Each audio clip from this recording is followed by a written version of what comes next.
자, 오늘도 우리 시흥 제작교회 가운데 또한 교회를 이루는 주의 몸된 지체인 여러분들 모두에게 주님의 은혜와 또 사랑 그리고 그분의 전능하신 능력이 함께하기를 주님의 이름으로 축복합니다. 자, 오늘 제목이요, 말씀만이 사는 길이에요. 말씀만이 사는 길이다. 네. 그렇죠. 우리는 늘 그렇게 고백할 수 있어요. 그렇습니다. 말씀만이 내가 살 길이고, 말씀만이 나만 사는 게 아니라 모든 사람을 살리는 길이라는 것. 우리는 늘 언제나 그런 고백을 하면서 살아갈 수 있죠. 우리 그리스도인들에게 있어서 그 하나님의 말씀에 대한 바른 태도, 하나님의 말씀을 우리가 어떻게 듣고 어떻게 대하고 어떤 태도로 받느냐, 이거에 대해서 그 바른 태도를 가지라 이렇게 말하는 것에 있어서, 가르치는 데 있어서 아무리 강조해도 지나침이 없습니다. 그만큼 우리가 말씀을 대할 때는 정말 중심으로, 또 진심으로, 또 영적으로 우리가 그렇게 다뤄야 되겠죠. 그런데 어떤 그리스도인들 가운데는 그런 사람들도 있어요. 하나님은 경외해요.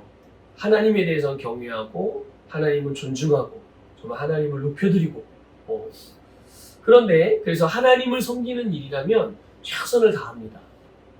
그런데 반면에 하나님의 말씀에 대해서는 그렇게 경외하는 태도를 잘 갖지 않는 성도들이 있어요. 그래서 사실 많지 않는 얘기잖아요. 하나님을 경외하면 하나님의 말씀도 경외하는 게 맞지 않겠어요? 그렇죠? 하나님은 경외하는데 하나님 말씀은 그냥 별로 그렇게 그냥 사람의 말 또는 사람의 가르침 정도로 생각하는, 아니 목사님이 전하는 그냥 좋은 말씀 이 정도로만 생각하고, 아니면 성경책에 기록된 과거에 있어 하나님의 어떤 역사하신 일들, 우리 믿음의 선배들의 이야기, 이 정도의 수준으로만 만약에 말씀을 대한다면 그거는 뭔가 하나님과 하나님의 말씀의 관계에 대해 잘 모르는 성도들이 이런 우를 범하는 거겠죠. 하나님과 하나님의 말씀의 관계, 하나님과 하나님의 말씀은 하나입니다. 이걸 우리 또 시흥 제작교회 우리 지체들이 꼭 잊지 말았으면 좋겠어요. 하나님과 하나님의 말씀은 하나고, 하나님이 말씀이고 말씀이 하나님이라는 것. 우리는 그거를 성경을 통해서도 정말 여러 군데서 확인할 수가 있는 거예요. 오늘 우리가 읽은 본 말씀에서 우리는요, 이 하나님의 말씀만이 우리의 생명이고, 그렇기 때문에 이 생명인 말씀을 대하는 태도가 우리 각자의 인생에 어떤 영향을 미치는지, 이런 것들을 우리가 정말 너무 단적으로 볼 수 있거든요.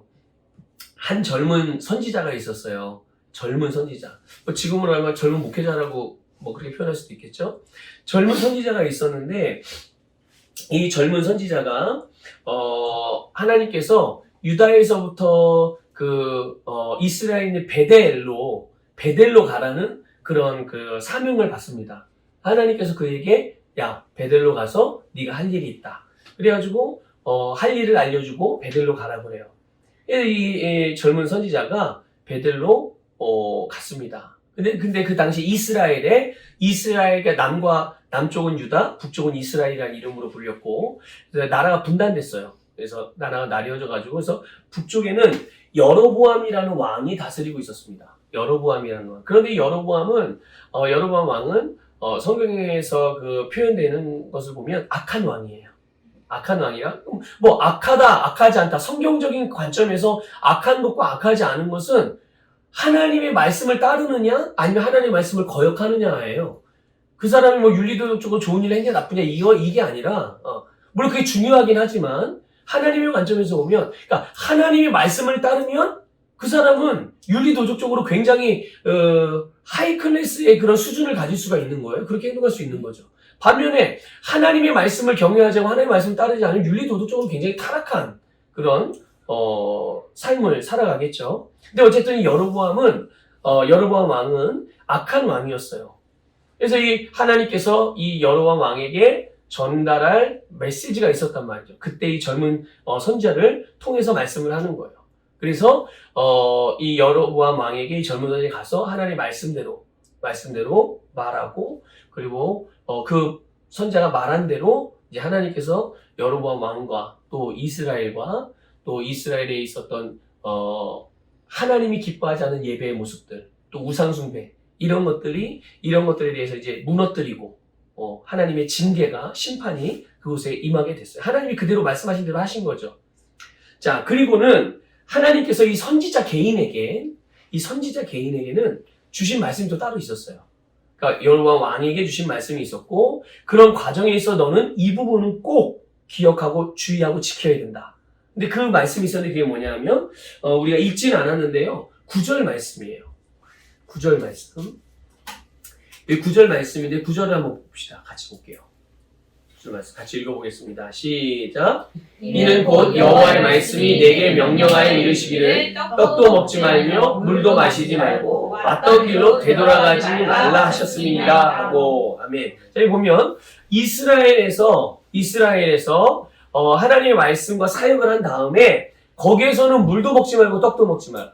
그리고 이 선지자가 유다에서부터 이스라엘로 가는 그 길이 있었어요, 여전히. 근데 그 길만 유일한 길은 아니거든요. 다른 길도 있었거든요. 근데 왔던 그 길로 가지 말고 다른 길로 해서 돌아가라고 말씀하신 거예요. 그러니까 이 선지자는 어떻게 하면 되죠? 그대로 이스라엘에서 근데 떡도 안 먹고 물도 안 먹고 잠도 안 자고 거기서 그리고 또 왔던 그대로 가는 것도 아니고 이제 다른 길로 돌아가야 되는 거예요. 자, 근데 배고프면 어떻게 해요? 어떡하죠, 배고프면? 목이 너무 말라. 미칠 것 같아. 말라 죽을 것 같은 막 그런 위험이 느껴졌어요. 어떻게 해야 되죠? 정말 그래야 돼요? 정말로요? 확실해요? 네? 왜 그래야 돼요? 하나님의 말씀이니까. 네, 하나님의 말씀이니까. 자, 그래서 여러분이 대답한 것처럼 이 젊은 선지자가 여로보암 왕에게 전하는 말씀을 전한 다음에 사실 여로보암 왕에게 전하라고 하신 말씀의 내용을 보면 심판에 대한 내용이에요. 그러니까 그런 부정적 한 나라의 왕에게 그 왕의 신변과 왕이 하는 일과 그리고 그 왕이 속한 나라의 운영, 정책 이런 것에 대하여 부정적인 그런 심판에 대한 내용을 전하면 왕이 가만히 있을까요? 하나님이 전한다고 해서 전하긴 하는데 거기에는 위협과 위험이 따르게 돼 있어요. 실제로 그래서 이 젊은 선지자가 전했을 때 여로보암 왕이 이 선지자를 죽이려고 했어요. 그래서 이 선지자를 붙잡았어요. 그랬더니 어떤 일이 벌어졌게요? 선지자를 붙잡았는데 손에 문둥병이 걸렸어요. 어딘가에서 그런 게 있어서 기억이 나죠. 자, 그런데 이게 딱 굳어가지고 안 움직이는 거예요. 펴진 팔 그대로 굽어지지가 않고 움직여지지가 않는 거예요. 마치 그러니까 뇌졸중이 걸린 것처럼 마비가 온 거예요. 그러니까 깜짝 놀래가지고 여로보암 왕이 어떻게 했겠어요? 잘못했다고 나를 좀 이렇게 하나님께 기도해서 좀 이 손이 정상으로 돌아오게 되려고. 그래서 하나님께 기도하고 했더니 다시 정상으로 돌아왔어요. 그리고 나서 이 여로보암 왕이 이 젊은 선지자에게 엄청난 호의를 이제 베푸는 거죠. 왜냐하면 하나님의 선지자라는 게 증명이 됐잖아요. 표적과 기사를 통해서. 이거를 거역하면 죽는다는 걸 자기도 다 알거든요. 그러니까 엄청나게 호의를 베풀었어요. 그런데 이 젊은 선지자가 어떻게 했을까요? 네, 거절했어요. 그 이유는 우리가 좀 전에 9절에서 읽은 것처럼 하나님께서 거기에서는 떡도 먹지 말고 물도 마시지 말고 왔던 길로도 가지 말고 이제 그 말씀을 하셨기 때문에. 근데 여기까지는 좋았던 거예요. 여기까지는 좋았는데 자, 그런데 이제 돌아오는 길에서 베델에 있는 한 선지자가 있었는데 늙은 선지자가 있었어요. 그게 이제 우리가 읽은 말씀이거든요. 늙은 선지자가 있었는데 이 늙은 선지자가 젊은 선지자를 따라갔어요. 젊은 선지자가 이런 일을 했습니다라고 아들들이 와서 보고를 했는데 그 얘기를 듣고서 무슨 이유인지 몰라요. 성경에 그 이유는 나와 있지 않아요. 그런데 이제 그 나와 있는 성경에 기록된 내용을 보게 되면 어쨌든 이 늙은 선지자는 좋고 선한 의도로 이 젊은 선지자를 초대한 게 아니었어요. 이 젊은 선지자를 속이기 위한 악한 의도를 가지고 접근을 한 거예요. 자, 그런데 어쨌든 자기 집을 초대를 했어요. 그런데 젊은 선지자가 왕에게 그랬던 것처럼 이 늙은 선지자에게도 그 초대를 거절했어요. 이유는 똑같았어요. 하나님 그렇게 하지 말라고 그랬기 때문에. 그런데 18절에 보게 되면 한번 18절 읽어볼까요? 읽어보세요. 시작. 그가 그 사람에게 이르되 나도 그대와 같은 선지자라. 천사가 여호와의 말씀으로 내게 이르기를 그를 내 집으로 데리고 돌아가서 그에게 떡을 먹이고 물을 마시게 하라 하셨느니라 하니 이는 그 사람을 속임이라. 아멘. 아멘. 자, 여기 보세요. 이 늙은 선지자가 젊은 선지자에게 거짓말을 하는 거예요. 근데 그 거짓말을 하면서 자기의 말이 진실하다는 것을 이 젊은 선지자가 믿게 하게끔 하기 위해서 나도 너와 같은 선지자야. 네가 목사야? 나도 목사. 넌 젊잖아. 나는 나이가 많고 경험이 많고 그래. 네? 그런데 하나님의 천사가 나에게 와가지고 내게 하나님의 말씀으로 이렇게 하라고 말했어. 너를 불러다가 떡을 먹이고 물을 마시게 하라고 그랬어. 이렇게 이제 거짓말로 속인 거예요. 거짓말로 속인 거예요. 근데 젊은 선지자가 뭐 하나님이 그랬다고 말했으니 또 연세가 연로하고 목회 경험도 많고 사역의 연한도 많고 자기보다 그러니까 하나님이 그랬다고 그러니까 하나님의 이름이 나오니까 하나님이 그랬다고 그러니까 그를 따라가서 그의 집에 들어가서 먹고 마신 거예요. 자, 그 결과 어떻게 됐을까요?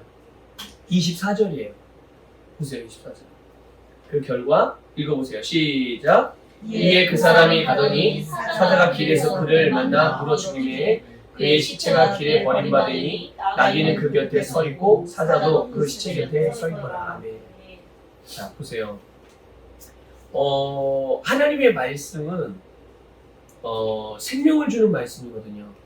그런데 그 하나님의 말씀에 대한 태도, 그 말씀을 주의해서 잘 듣고 그 말씀을 잘 따라가야 되는데 이렇게 무지한 선택, 잘못된 선택, 분별하지 못함으로 인해서 주의하지 않음으로 인해서 죽게 되어지는 이런 결과를 맞게 되는 거죠. 그러니까 보세요. 아까 여러분들 대답하셨잖아요. 하나님의 말씀이기 때문에 어떻게 해야 돼요? 배고파도, 아무리 배고파도, 아무리 지금 당장 목이 말라도 하나님이 그러면 하나님의 말씀을 지킨다고 그러면서 우리에게 고통과 고난을 줘요? 배고픔, 먹지 못해서 배고파하고 헐떡이고 헐벗게 하고 마시지 못해서 막 목마름과 그런 갈망으로 인해서 막 타는 듯한 그런 인생을 살게 하고 하나님이 그런 분인가요? 아니에요. 하나님이 그곳에 떡을 먹지 말라고 그랬으면 하나님이 주신 떡이 분명히 있는 거예요. 하나님이 마시지 말라고 그랬으면 분명히 하나님은 우리가 진짜 목마를 때 마실 수 있는 물을 주실 거란 말이죠.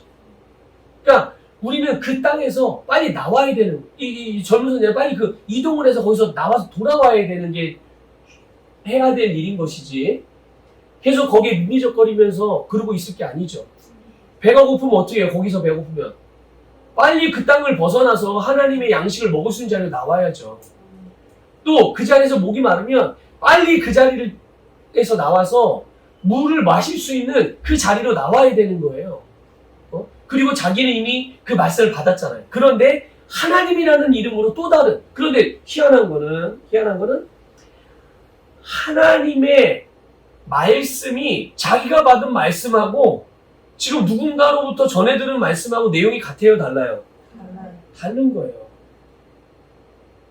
그러니까 젊은 선지자가 생명 가운데서 살 수 있는, 정말 그 젊은 선지자를 위해서 말씀으로 그곳에서 먹지 말고 마시지도 말고 왔던 길로도 가지 말라고 그랬는데 이 젊은 선지자가 실수한 건 뭐냐면 다른 사람의 말을 하나님의 말씀보다 중요하게 여겼다는 거예요. 그래서 그 인생이 거기서 끝나게 되는 거죠. 생명이 아니라 죽음을 얻게 된 거예요. 그러면 이 젊은 선지자는 왜 이 사람 하나님의 말씀보다 왜 다른 사람의 말과 그 정보에 더 마음을 썼을까요? 이유가 뭐겠어요? 하나님의 말씀의 권위보다 세상적인 전통과 어떤 세상적인 질서와 세상적인 체계와 그 경험들이 순간적으로 더 중요하게 여겨졌던 거예요. 만약에 여기 성경은 늙은 선지자라고 꼭 집어서 말씀하고 있어요. 이 늙은 선지자라는 건, 그러니까 우리도 그런 전통이 있잖아요. 우리 한국 사람들에게도 장유유서, 나이 많으신 분. 성경에서도 나이가 많은 사람들 공경하라고 그랬어요. 존중하라고 그랬단 말이에요. 그러나 그 존중의 기준 어디까지 존중해야 될까요? 존중하는 태도는 어디까지? 하나님의 말씀과 함께 갈 때까지. 같은 내용일 때까지. 그런데 하나님의 말씀과 다른 거를 말하고 있는데 그것에 대하여 그가 그냥 단지 어른이라고, 그가 나보다 경험이 많다고, 그가 나보다 돈이 많다고, 그가 나보다 많이 안다고, 그가 나보다 성격이 더 좋다고, 이런 여러 가지 이유로 인하여 그의 말이 맞을 거라는 권위를 내가 그냥 부여해 주는 거예요. 하나님의 말씀보다. 그렇게 되면 내가 그동안 아무리 이게 말씀을 계속 선택하고 왔다고 하더라도 이 순간에 내가 잘못된 선택을 해서 하나님의 말씀 다른 것을 권위에다 두게 되면 결국 이제까지 내가 해왔던 일들의 가운데서 이것을 잃어버리는 결과를 맺게 될 수도 있는 거예요. 물론 하나님은 그런 가운데서도 내가 근데 만약 실수했다가 돌이키면은 괜찮은데 돌이키지 않으면 어떻게 되는 거예요? 계속 그 자리에 머물러서 계속 사망과 어둠이 주는 그 영향을 계속 받을 수밖에 없는 거예요. 근데 돌이킨다는 보장은 어떻게 우리가 확신하죠? 내가 돌이킨다는 보장을. 사람들은 그렇게 얘기해요. 단적인 예로 복음을 전할 때 아니 죽을 때 믿으면 되지 뭐 내 마음대로 살다가 두 가지를 우리는 생각해 봐야 돼요.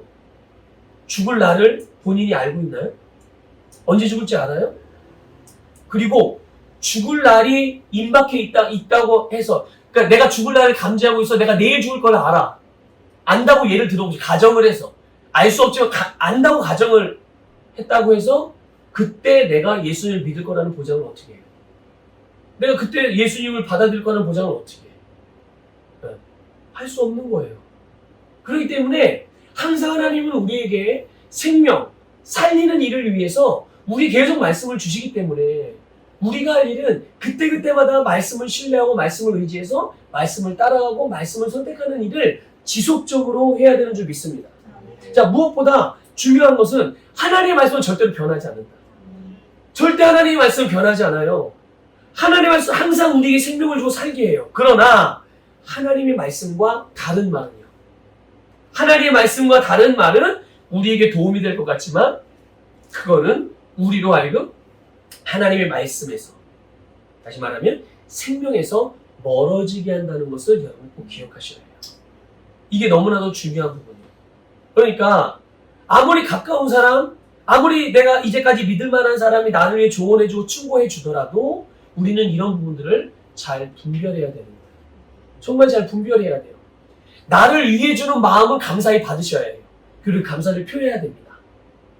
그러나 그 내용이 나에게 도움을 준다고 하는, 충고해 준다고 하는, 나를 위해서 해준다는 어떤 도움이라든지 권면이라든지 말이라든지 어떤 정보라든지 그 내용이 하나님이 나에게 말씀하신 것과 다른 것이라면 그것은 절대로 나에게 도움이 되는 게 아니라 오히려 해가 된다는 것을 알아야 돼요. 하나님의 말씀이 나에게 주어진 말씀이 있어요.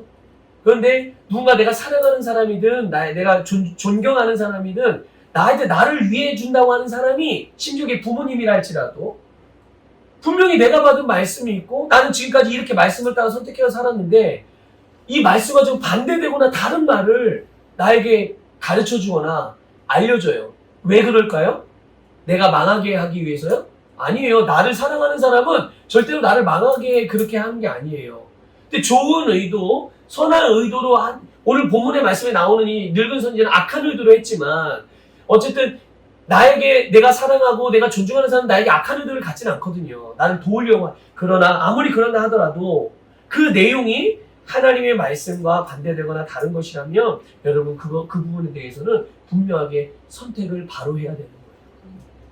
아무리 내가 세상적인 어떤 그런 경험과 또 관계 또 어떤 위계 질서 분위기 혈연적인 그런 부분들 여러 가지 하여튼 이 세상에 속한 세상의 시스템에 속한 부분들 또 우리의 감각에 속한 부분들 이런 걸로 인해서 좀 애매모호할 수도 있겠지만 그게 마음에 내가 불편함을 느낄 수도 있어요. 느낌적으로. 그러나 진리는 변하지 않고 진리신 말씀은 항상 우리에게 생명을 주는 것이기 때문에 그것과 다르거나 반대되는 것들을 선택한다는 건 결국 내가 나에게 하나님이 주신 생명, 내가 살아나고 내가 활력이 있고 내가 정말 행복하고 승리하는 삶을 살아가는 데는 이거는 100% 도움이 안 된다.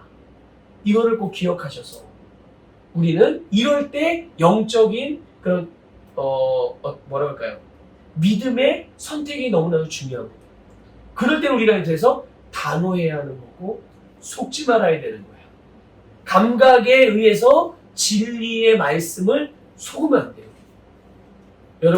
여러분이 주님으로부터 받은 말씀이 있다면 그리고 이제까지 그 말씀을 선택함으로 해서 하나님께서 여러분들을 선한 길로 인도해 오셨다면 여러분들 그 말씀을 절대로 놓치는 일이 있으면 안 돼요. 반드시 붙드셔야 되고 그리고 그렇게 말씀을 붙들고 살아가는 여러분의 삶에 대해서 신뢰하셔야 돼요. 내가 지금 잘못 가고 있는 걸 의심할 필요가 없는 거예요. 점검해 볼 필요는 있겠죠? 그러나 점검해서 맞으면 계속 그거에 대해서 신뢰하고 앞으로 전진만 하기를 바랍니다. 그런 성도들이 있어요. 가끔은 하나님의 말씀을 잘 따르지 않으면서 사람들의 말은 잘 받아들이고 사는 성도들이 있어요.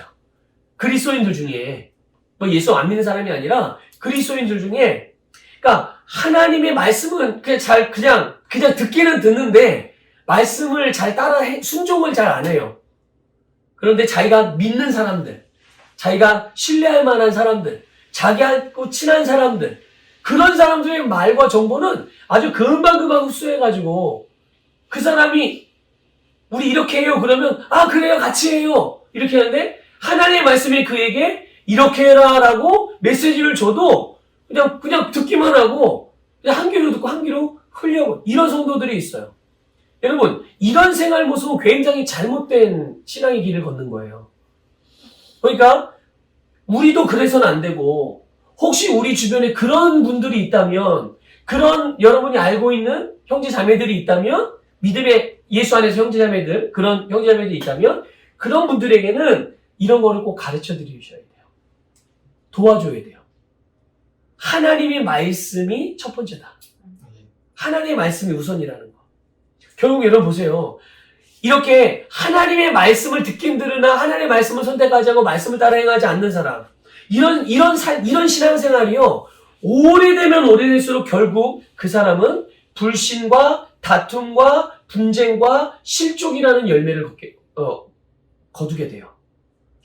처음에는 긴가민가 하다가 조금 있으면 이제 불신의 단계로 넘어가죠. 그래서 말씀을 어떤 말을 해도 잘 안 믿어요. 말씀으로 가르치면 성경 말씀 말고 그냥 삶이 이런 거잖아요. 이렇게. 그래서 말씀에 대해서 믿지 않아요. 자기의 영적인 리더십을 믿지 않습니다. 믿음의 공동체 안에서 말씀으로 그러니까 세상적인 이야기하는 건 좋아하는데 말씀으로 건면하거나 말씀을 나누는 일을 좋아하지 않아요. 그러고 나면 이제 어떤 일이 벌어집니까? 자기의 감정이라든지 자기의 의지, 자기의 뜻에 반하는 또 그것과 다른 것들이 뭔가 이렇게 얘기되어지거나 그런 모습들을 보게 되면 이제 다툼이 일어나죠. 다툼이 일어나면 그 다음에 나뉘어지게 돼요. 분쟁하게 되고 결국은 어떻게 됩니까? 실족하게 되는 거예요. 교회도 떠나고, 그러니까 셀도 떠나고 교회도 떠나고 그러다가 결국은 가나안 성도가 되는 거예요. 여러분 가나안 성도 아시죠? 안 나가 성도. 교회 나는 믿는데 교회는 안 나가. 믿음의 공동체에는 소속되고 싶지 않아. 정상적으로 신앙생활 할 수 있겠어요? 그 사람을 누가 지켜줘요? 누가 지켜요? 여러분 보호받을 수 있는 장치가 아무것도 없어요. 믿음의 공동체는 그들을 악한 영들의 미혹으로부터 보호해주는 장치입니다. 공동체에서 떠나면 사단이 어떤 미혹을 통해서 채가도 그가 보호받을 수 있는 장치가 없어지는 거예요. 근데 이런 영적인 원리들을 이런 사람들은 인정을 안 합니다. 왜? 하나님은 존중을 안 하니까. 하나님의 말씀을 안 따르니까. 그래서 여러분 우리는요. 하나님으로부터 온 것이 아닌 것은 아무리 괜찮아 보이고 좋은 느낌이 들더라도 모두 버려야 되는 거예요. 그래서 하나님의 말씀은 모든 그리스도인들을 포함해서 모든 사람에게 생명을 주고 승리하는 삶을 살게 하는 능력이라는 것을 여러분 꼭 믿으시길 바라요. 그러니까 우리가 필요로 하는 모든 것, 여러분 뭐가 필요하세요? 여러분 우리가 살면서 필요한 모든 것들이 있잖아요. 여러 가지 것들. 그거를 만약 한 단어로 말하라고 한다면 그거는 말씀이에요. 말씀 안에 돈이 들어있습니다. 말씀 안에 우리의 치유와 신성한 건강이 들어있어요. 말씀 안에 우리의 사랑이 들어있어요. 말씀 안에 우리의 가정의 화목이 들어있어요.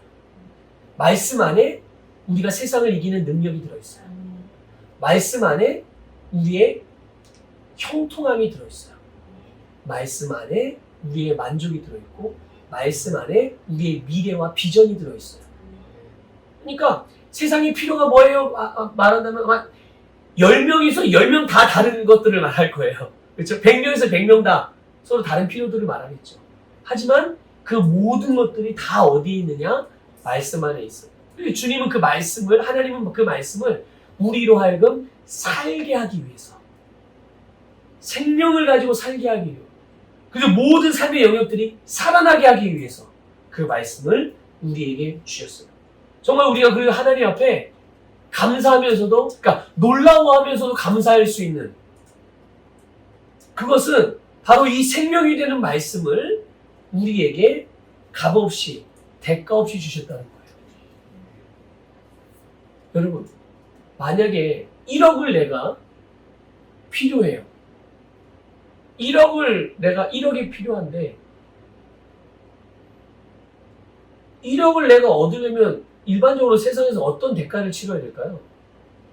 1억을 얻기 위해서 대출을 받아야, 그렇죠? 대출을 받는 방법이 있겠죠? 또 그러니까 대출을 받는 거는, 대출을 받으면 그냥 받는 게 아니잖아요. 뭐를 지불해야 돼요? 이자만 내는 게 아니죠? 원금과 아울러서 이자가 같이 갚아줘야 되는 거예요. 그러니까 원금보다 더 많은 것들을 내야 되는 거예요. 그렇죠? 또 어떤 방법이 있을까요? 그렇죠. 1억이라는 필요를 얻기 위해서 1억을 얻을 수 있는 내가 일을 해야 돼요. 그게 육체적으로 얼마나 고된 일이든 아니면 시간이 얼마나 오래 걸리는 일이든 결국 1억을 얻을 수 있는 내가 노동력으로 또는 노동의 시간으로 내가 그 대가를 충분히 지불해야 그것을 얻을 수 있어요. 그렇죠? 그런데 만일 누군가가 그거를 그냥 줬다고 생각해보세요. 아무 대가도 없이. 빌려주는 것도 아니야. 야, 너 가져? 여러분, 그러면은 어떻게 반응하실래요? 응? 만약에 제가 연수한테 여수가 1억이 필요한데 여수야, 자 1억 가져. 너. 그럼 연수는 목사님한테 어떻게 반응할래요? 네? 왜요? 의심해요. 왜요? 그리고 왜 주시는 거예요, 목사님? 그래요? 그렇게 묻을 거예요? 응? 감사하지 않겠어요? 그리고 놀라지 않겠어요? 이걸 왜요? 왜 누가 왜 이런? 아니야, 그냥 가져. 내가 너를 사랑하니까. 너 내 제자잖아. 너 예수님의 제자잖아. 주님 안에서 우리는 하나잖아. 근데 이게 우리가 단순히 1억이라고 표현해서 그렇지만 여러분, 우리가 필요로 하는 모든 필요를 하나님께서 말씀으로 우리에게 주셨는데 값없이 주셨어요. 대가 없이 주셨어요. 여러분, 이사야 55장 3절이 있는데요. 이 말씀만 읽고 말씀 마치겠습니다. 뭐라고 돼요? 이렇게 돼 있어요. 너희는 귀를 기울이고 내게로 나와 들으라. 뭘 들으라는 거예요? 네, 말씀을 들으라는 거예요. 그리하면 너희의 영혼이 살리라. 우리가 산다는 거야. 생명을 주는. 아니 말씀이 뭐길래 말씀을 들으면 우리가 산다는 거예요. 그렇죠? 말씀이 생명이니까. 이렇게 말씀해요. 내가 너희를 위하여 영원한 언약을 맺으리니 곧 다윗에게 허락한 확실한 은혜니라. 그러니까 생명을 주는 말씀이 우리에게 확실한 은혜로 줘요. 여러분 은혜가 뭔지 아시죠? 값없이 하나님이 베푸시는 후이에요. 거저 주시는 거. 하나님이 거저 주신 게 여러 가지가 있는데 그 중에 우리에게 생명이 되어주는 말씀. 그 말씀을 정말 확실한 은혜로 주셨어요. 확실한 은혜. 여러분 확실한 은혜입니다. 그래서 여러분 믿음으로 받으시고 그 말씀 안에 들어있는 모든 것들을 여러분의 삶에서 누리시기를 주님의 이름으로 축복합니다. 아멘.